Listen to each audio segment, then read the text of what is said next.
Hello বন্ধুরা, হাতে পায়ে জ্বালা কেন হয়? তো হাতে পায়ে জ্বালা হওয়ার নির্দিষ্ট কিছু কারণ রয়েছে।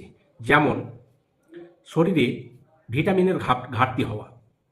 তো ভিটামিনের ঘাটতি যেমন বিশেষ করে vitamin B6, vitamin B12, vitamin D, এই ধরনের ভিটামিন যদি কারো শরীরে ঘাটতি থাকে, কম থাকে, তাহলে সেক্ষেত্রে হাতে পায়ে জ্বালা হতে পারে, অবশ হতে পারে এবং ঝিনঝিনি অনুভূতি হতে পারে। আরেকটা কারণ যেটা হচ্ছে যে শরীরে যদি রক্তাল্পতা হয়, কারো শরীরে যদি অ্যানিমিয়া হয়, রক্ত কম থাকে, সেক্ষেত্রে পুরো শরীরে অক্সিজেনের পরিবহন ঠিকমতো হবে না এবং সেই কারণ থেকেও হাতে পায়ে জ্বালা হতে পারে, অবশ হতে পারে।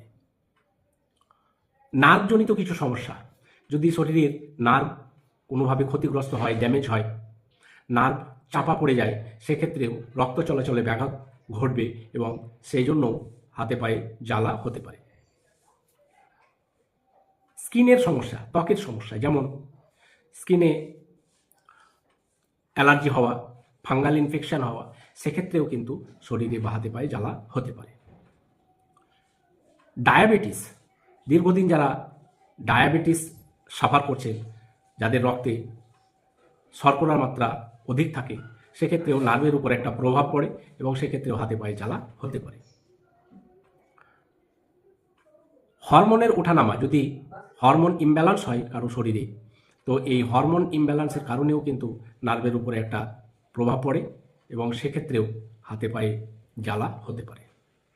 তো এগুলো হলো কিছু সম্ভাব্য কারণ। এবার যদি কারো হাতে পায়ে জ্বালা বা শরীরের অন্যান্য কোথাও জ্বালা হয়, সেক্ষেত্রে আপনারা ঘরোয়াভাবে কিছু নিয়ম মেনে চলবেন। যেমন পর্যাপ্ত পরিমাণে জল পান করবেন, সুষম খাদ্য গ্রহণ করার চেষ্টা করবেন, পর্যাপ্ত পরিমাণে সবজি, মাছ, ডিম এই ধরনের খাবার পর্যাপ্ত পরিমাণে গ্রহণ করবেন। গরম জল একটু অ্যাভয়েড করবেন, গরম জল খাওয়া বেশি বেশি করে বা গরম জলে স্নান করা, এগুলো একটু অ্যাভয়েড করার চেষ্টা করবেন। তো এক্ষেত্রে আপনারা কিছুটা হলেও উপকার পাবেন। এবার কখন ডাক্তারবাবুর কাছে যাবেন? ডাক্তারবাবুর কাছে তখনই যাবেন যখন দেখবেন আপনার এই হাতে পায়ে জ্বালাটা দীর্ঘস্থায়ী হচ্ছে, অনেক দিন ধরে হচ্ছে, কিছুতেই ঠিক হচ্ছে না।